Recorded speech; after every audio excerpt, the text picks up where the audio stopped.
안녕하세요. 숙박닥터 이성훈입니다. 오늘은 숙박업을 운영하면서 꼭 마주하게 되는 진상 컴플레인 고객을 어떻게 효과적으로 대응해야 하는지에 대해 얘기해 보려고 합니다. 제가 17년 동안 숙박업을 운영하면서 수많은 고객을 만나봤는데요. 그 중에는 당연히 합리적인 컴플레인을 제기하는 고객도 있지만 때때로 무리한 요구를 하거나 감정적으로 항의하는 고객도 있습니다. 그리고 이런 고객을 응대할 때 직원들이 감정적으로 대응하면 더 큰 문제로 번지기도 하고 호텔의 이미지에도 영향을 줄 수가 있습니다. 그렇다고 무조건 고객의 요구를 들어주다 보면 불필요한 보상 비용이 발생하고 다른 고객들과의 형평성 문제도 생기게 됩니다. 그래서 오늘은 진상 컴플레인 고객을 두 가지 유형으로 나누고 각각 어떻게 대응하면 좋은지 실제 사례와 함께 실전적인 대응법을 알려드리도록 하겠습니다. 이 내용을 숙지하시면 불필요한 논쟁 없이 고객에게 정중하지만 단호하게 대응할 수 있는 방법을 익히실 수 있을 겁니다. 그럼 시작해 보겠습니다. 호텔의 진상 고객을 크게 두 가지 유형으로 나눠볼 수 있습니다. 첫 번째 유형은 보상을 끝없이 요구하는 고객입니다. 이 유형은 우리가 서비스나 응대가 실수가 되었을 때 이미 적절한 보상을 했음에도 불구하고 계속해서 추가적인 보상을 요구하는 고객입니다. 예를 들어 고객이 와인 서비스가 포함된 패키지를 예약했는데 이 재고관리 실수로 해당 와인이 제공되지 않았다고 상황을 가정해 보겠습니다. 이 경우에는 고객에게 제공되어야 하는 서비스가 이루어지지 않았기 때문에 이 보상 매뉴얼에 따라 그것보다 높은 가치의 서비스를 제공하는 것이 좋은데요. 그래서 직원이 좀 더 비싼 다른 와인을 제공하거나 아니면 다른 서비스, 즉 와인보다 높은 가치의 룸 업그레이드나 무료 조식과 같은 보다 높은 가치의 서비스로 보상을 진행할 수가 있습니다. 하지만 일부 고객들은 이런 보상을 받았음에도 불구하고 이걸로는 부족하다, 추가적인 할인이나 무료 숙박권을 달라, 더 심하게는 더 큰 보상을 해주지 않으면 인터넷에 후기를 남기겠다, 이렇게 끝없이 요구를 하는 분이 계십니다. 이런 고객은 어떻게 대응해야 할까요? 우선 첫 번째, 보상 매뉴얼을 철저히 준수해야 합니다. 그리고 두 번째, 한번 결정된 보상 정책을 가급적 변경하지 않는 것이 좋습니다. 그리고 마지막 세 번째, 정중하지만 일괄된 태도로 대응해야 합니다. 여기서 가장 중요한 것은 흔들리지 않는 것입니다. 고객이 상급자를 찾으면 상급자도 같은 매뉴얼대로 동일하게 대응해야 합니다.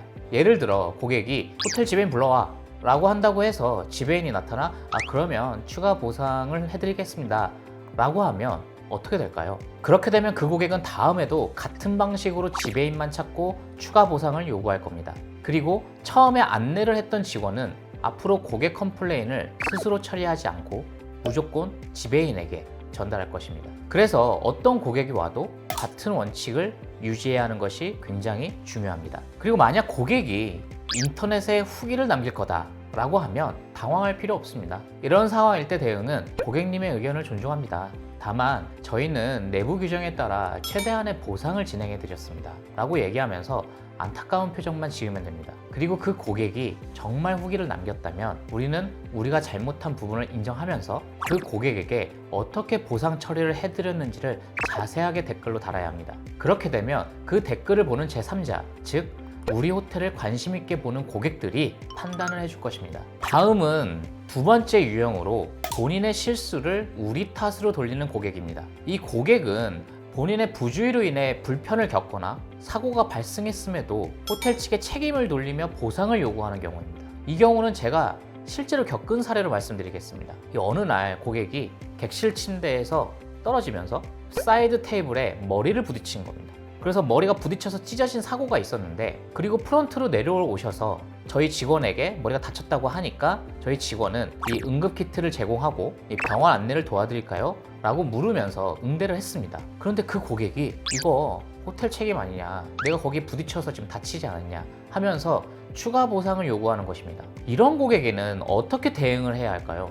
중요한 세 가지를 말씀드리겠습니다. 첫 번째, 호텔에 과실이 없는 경우 절대로 사과하지 않고 보상을 제공하지 않습니다. 그리고 두 번째, 보험 처리 여부를 명확히 안내해야 합니다. 마지막 세 번째, 정중하지만 단호하게 대응해야 합니다. 만약 고객이 객실에서 부주의로 다쳤다면 이 고객님께서 다치신 점은 정말 안타깝고 생각한다. 하지만 저희 호텔에서는 모든 객실의 안전 기준을 준수하고 있으며 객실 내 안전시설이 정상적으로 갖춰져 있는 경우 추가적인 보상을 제공하기가 어렵습니다. 이렇게 호텔의 입장을 명확하게 전달하는 것이 중요합니다. 그럼에도 불구하고 고객이 강하게 항의를 하면 고객님의 상황을 충분히 이해하지만 저희도 고객님들께서 객실 이용하다가 다치실 경우 보험 처리가 가능한데 이와 같은 상황은 고객님의 부주의로 발생한 사고라 보험 접수가 어렵다는 점 양해 부탁드립니다. 이렇게 같은 내용을 반복해서 안내하면 됩니다.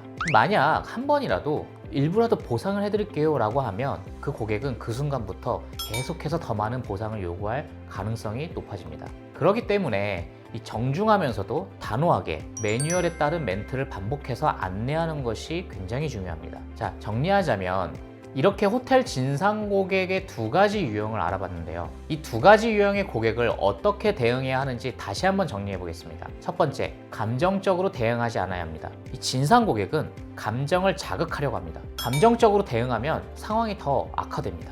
두 번째, 내부 매뉴얼을 철저히 따라야 합니다. 이 숙박업을 운영할 때는 반드시 이 보상 매뉴얼을 만들어야 합니다.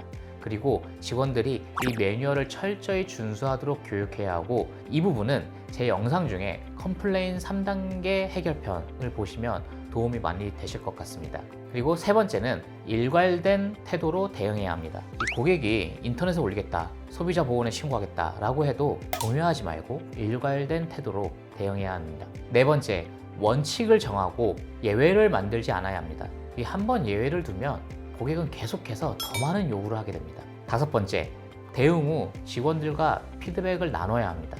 이 진상 고객과의 응대가 끝나면 이 직원들과 함께 어떻게 대응했는지, 개선할 점이 있는지 이 직원들과 함께 점검하는 것이 굉장히 좋습니다. 네, 여러분, 숙박업을 운영하면서 고객과의 갈등은 피할 수가 없습니다. 하지만 진상 컴플레인 고객을 제대로 대응하는 방법을 알고 있으면 이 불필요한 스트레스와 손실을 줄일 수 있습니다. 오늘 설명드린 두 가지 유형을 잘 구분하고 보상 매뉴얼을 철저히 준수하면서 이 감정적으로 대응하지 않고 원칙을 지키며 일관되게 응대한다면 어떤 진상 고객도 효과적으로 대처할 수 있습니다. 어떻게 오늘 내용도 도움이 되셨을까요? 오늘 영상이 도움되셨다면 좋아요 눌러주시고, 이 궁금한 점이 있으시다면 댓글로 문의 부탁드리겠습니다. 그럼 다음 영상에서 더 유익한 내용으로 다시 찾아뵙겠습니다. 지금까지 숙박닥터 이성훈이었습니다. 감사합니다.